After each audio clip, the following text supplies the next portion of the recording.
Break के बाद एक बार फिर से आपका स्वागत है जनमंच में। अब हम सीधे चलेंगे हनुरोज जी के पास। हनुरोज जी जो कि जयपुर इंटरनेशनल फिल्म फेस्टिवल के फाउंडर मेंबर हैं, निदेशक हैं, उनसे हम जानेंगे, क्योंकि आप फिल्मों से जुड़े हुए हैं और लगातार आप इस तरह के आयोजन करवाते रहते हैं। इस तरह से फिल्म की जो स्वतंत्रता है, जो फिल्म की स्वतंत्रता की हम बात कर रहे हैं, अभिव्यक्ति की स्वतंत्रता की हम बात कर रहे हैं, उस पर कहीं ना कहीं सवाल खड़े हो रहे हैं। पिछले दिनों से इस मुद्दे को मैं देख रहा हूँ। इसमें सबसे बड़ी कमी जो मुझे नज़र आई वो है तथ्यात्मकता की। और जो कोई बोल रहा है उसका अगर हम हिस्ट्री चेक करते हैं कि उसने कितना पढ़ा है, क्या लिखा और कितना जानता है, ये पॉलिटिकल कमिटमेंट्स और पॉलिटिकल बयान्स ज़्यादा आ रहे हैं।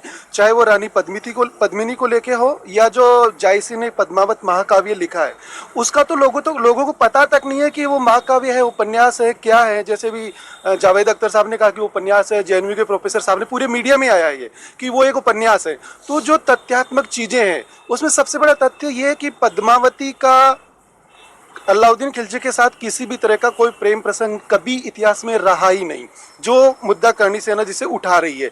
लेकिन संजय लीला भंसाली साहब ने जिस मुद्दे को बर्निंग इशू बनाने के लिए, वो जानबूझ के किया हुआ, ये क्रिएट किया हुआ मुद्दा है। लेकिन उसके साथ जो करणी सेना ने किया, वो जो एक कानून अपने हाथ में लिया, संजय लीला भंसाली ने फिल्म को पूरे देश में हाईलाइट करने के लिए गलत तथ्य उसके अंदर डाला। दोनों तरफ, दोनों पक्ष गलत है, पूरी तरह गलत है। उसमें पद्मावत का जाहिर से एक संदर्भ आता है, क्योंकि हमारा इतिहास लिखा ही नहीं गया। अनुश्रुतियां और जनश्रुतियों पे, लोकोक्तियों पे और हमारे मुहावरों पे, हमारे जो छोटे छोटे छंद, बोली और गाने आते हैं, अगर उनका हम अध्ययन करते हैं पूरे इतिहास में, तो कहीं भी single word, single phase, single sentence और सिंगल कोई फोटोग्राफ भी कहीं भी डिजाइन किया हुआ नहीं मिलेगा कि पद्मावती। नहीं, प्रेम प्रसंग नहीं है, प्रेम प्रसंग की बात कर रहा हूँ। जिस प्रेम प्रसंग, कहीं भी प्रेम प्रसंग का जिक्र नहीं है। और इसमें नहीं, मैं सारे मैं अपने इतिहास बोध पे जा रहा हूँ, वापस आ रहा हूँ। उसके बाद जो हमारा इतिहास लिखा जाने लगा, उस इतिहास में मैं वहीं आ रहा हूँ। बात तो सुन लो ना। इतिहास हमारा फिर लिखा जाने लगा, उसमें बहुत सारी चीजें हमारे सामने आने लगी। कर्नल संकलन अलग है, इतिहास लिखा गया है, लेकिन संकलन जो है उसका बाद में किया गया। मैं क्या कह रहा हूँ, अनुश्रुतियों, जनश्रुतियों और कुछ राज परिवारों ने उसको लिखवाया, लेकिन वो उतना संकलित, उतना इतिहास बोध के साथ नहीं रहा। चारण भाटों के इतिहास पे भी हम प्रश्न चिन्ह लगाते हैं, क्योंकि उसमें बहुत सारी तथ्यात्मकता नहीं है। ये इतिहास का विवाद का विषय, वापस हमें इस विषय पे आना चाहिए। तो यहाँ जो अभिव्यक्ति का मैटर है, हम सब हीरो बनना चाहते हैं।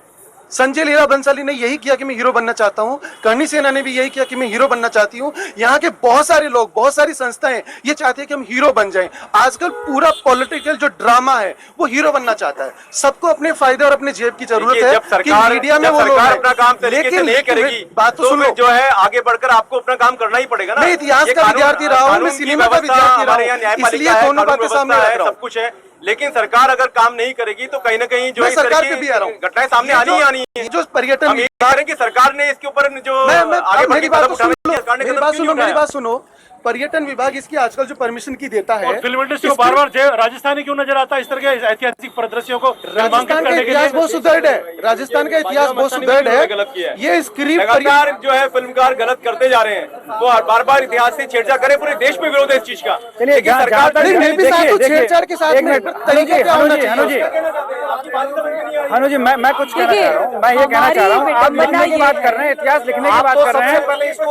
आपको राजनीति, हमारी विडम्बना ये है कि आज जो परिदृश्य जो हमारे सामने है, हमारी विडम्बना ये है कि आज विपक्ष मुद्दाहीन हो चुका है और किसी भी घटना पर राजनीतिकरण कमेंट करने से बाज नहीं आते हैं। आज रानी पद्मावती के संस्मरण को, उसको याद करना चाहिए, उसको संस्कारों को याद करने वाली बात है। और रही बात तथ्यात्मक पुष्टि की, तो मैं सबसे निवेदन करूंगी, आज विपक्ष के लोग ही मौजूद हैं, आज आप तथ्यात्मक पुष्टि होने तक आप कोई भी कमेंट नहीं करिए, किसी तरह की दुर्घटना, कोई शब्दावली ना प्रयोग करें, क्योंकि हमारे आप तथ्यात्मक क्या सेंस, आपकी समस्या ये नागेंद्र जी, देखिए आप ये गलत बोल रही है। आपकी समस्या ये है, आपकी समस्या यही है कि कोई मुद्दा नहीं है आपके पास, आपके पास कोई मुद्दा नहीं है। मुद्दाहीन हो चुकी कांग्रेस हर घटना पर सड़कों पे उतर आती है, हर घटना पे सड़कों पे उतर आती है, क्योंकि आपके पास कोई मुद्दे ही नहीं बचे।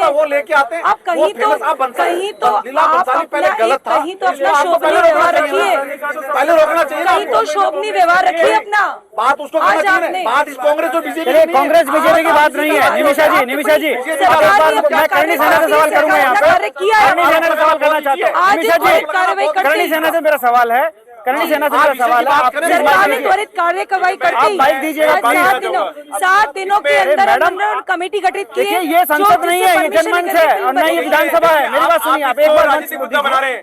जनमंच है इसको राजनीतिक भाई। मुद्दा नहीं मैं बनाया। आपसे जानना आप चाह रहा हूँ हम ये जिस कह तरह रहे हैं से कि फिल्म का निर्माण नहीं, एक मिनट फिल्म का निर्माण अगर हो जाएगा उसके बाद तो ये स्थिति हो जाएगी कि अगर आपको ऑब्जेक्शन होगा तो सेंसर बोर्ड कहेगा कि आप एक जो लिखित में दे दीजिए कि ये जो है पद्मावती जी के इतिहास से इस फिल्म का कोई लेना देना नहीं है, और जो है हम किसी समाज को जो है हम लोग जो है किसी भी तरीके से जो है अपमानित नहीं करना चाहते हैं, और ये क्या फिल्म प्रकाशित करने का अधिकार दे देंगे उनको? एक मिनट तो ये तो बिल्कुल गलत होगा। मैं आपको रोकना चाहता हूँ। करणी सेना से मेरा सवाल है, हीरो ये जो हीरो कोशिश- बनने की बात इन्होंने अभी बोली है कि कहीं ना कहीं राजपूत करणी सेना हीरो बनना चाहती है। अगर हमारी माँ बहनों की इज्जत को गलत तरीके से पेश करोगे तो इसी तरह मार पड़ेगी। उसमें अगर हमें विलेन बनना पड़े और चाहे हीरो बनना पड़े, हम उसके लिए हमेशा तैयार रहेंगे।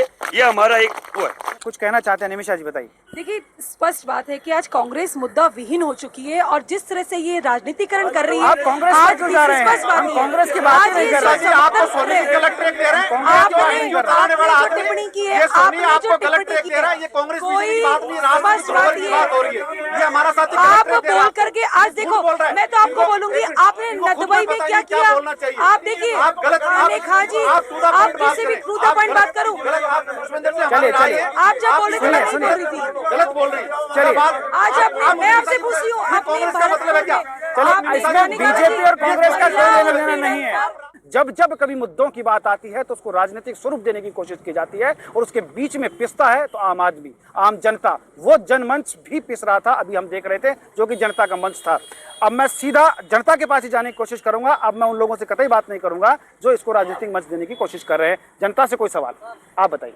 मैं यहाँ बैठे हुए जो भी बुद्धिजीवी और जो पार्टी के प्रवक्ता हैं उनसे ये पूछना चाहता हूँ कि पहली बार जब ये मुद्दा उठा 24 जुलाई को, महाराष्ट्र का एक लोकल अखबार था, उसने ये चीज़ लिखी थी कि रानी पद्मिनी और अलाउद्दीन खिलजी पर एक चित्रण किया जा रहा है, एक शॉर्ट नाटक बनाया जा रहा है और इनके प्रेम प्रसंग की कहानी को दिखाया जाएगा। उसके बाद में वहाँ विवाद उठा, उस अखबार ने माफ़ी मांगी 27 जुलाई को और लिखा कि मैंने गलत लिखा है।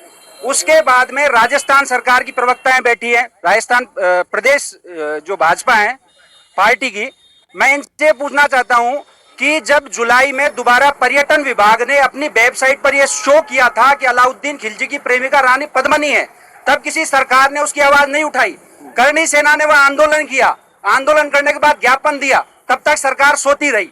ये करणी सेना आज से नहीं, पिछले 6 महीने से इस मुद्दे के लिए लगातार लड़ रही है। हम 40 सभा कर चुके हैं हजारों लोगों की, तब कोई नहीं बोला। एक भंसाली के थप्पड़ मारा, पूरी इंडस्ट्री रोने लग गई।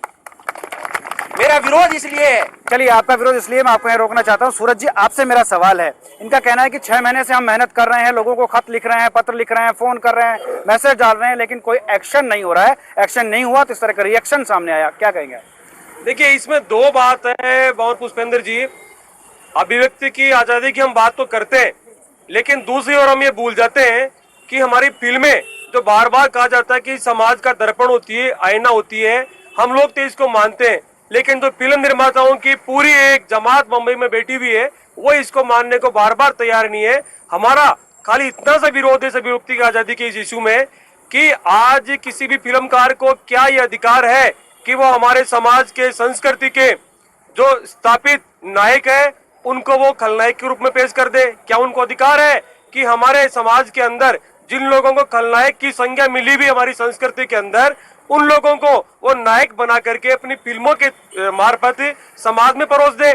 तो मैं समझता हूं कि ये कहीं न कहीं अभिव्यक्ति की आजादी का जो अधिकार है उसका जो खुलेआम उन्होंने जो है उसका बेवजह फायदा उठाया संजय लीला भंसाली जी ने, और इन फिल्मों के माध्यम से जो पूरी एक सीरील उनकी चलती हुई आ रही है, चाहे जोधा अकबर रही हो उस समय से लेकर के बाजीराव मस्तानी रही हो, चाहे रामलीला रही हो, वो चिन्हित कर करके हमारी जो संस्कृति में हमारे नायक है उन पे हमला किया जा रहा है, हमारी जो अस्मिता है उससे खिलवाड़ किया जा रहा है। ठीक है, आपको अपनी आजादी अभिव्यक्ति की मिली हुई है, आप उसका उपयोग करिए ना।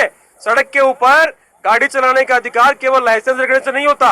दूसरे लोगों के आप टक्कर मारेंगे, मेरी आजादी तो है गाड़ी चलाने की, लेकिन मैं दूसरों के टक्कर मारूंगा तो कहीं ना कहीं समाज में टकराव होगा, लोगों की जो भावनाएं जुड़ी हुई है उन पे आक्षेप होगा, उन भावनाओं पे चोट होगी। और मैं समझता हूं कि भारतीय समाज के अंदर इस तरीके की जो कार्रवाई करने का अधिकार किसी फिल्म निर्माता को नहीं है। अब करणी सेना की बात की जा रही है कि करणी सेना ने ठीक किया गलत किया, वो तो तथ्य है जब वहां पे कानून के दायरे में आएगा। और जब उसको शिकायत ही नहीं है संजय लीला भंसाली को, तो मैं समझता हूं जो लोग उनका पक्ष ले रहे हैं बार बार ये कह करके कि उनके साथ में गड़ा हुआ, ऐसा नहीं होना चाहिए, तो विरोध करते हैं। आज कांग्रेस के जो लोग बैठे हैं, मैं पॉलिटिकल मंच नहीं बनाना चाहता इसको, लेकिन आज इनको नजर आ रहा है कि किसी कार्यकर्ताओं ने वहां गलत किया, लेकिन बार बार जब हम देखते हैं कि किसी भी घटना का विरोध होता है तो ऐसे विरोध के अंदर आपस के अंदर गर्मागर्मी भी होती है, गर्मागर्मी हो जाती है, स्वाभाविक है ऐसा। लेकिन जब किसी को शिकायत होती है, चलिए मैं फिर कह रहा हूँ कि इसको राजनीतिक मंच ना बनाए। हम लेते हैं यहाँ छोटा सा ब्रेक, मिलेंगे इस ब्रेक के बाद।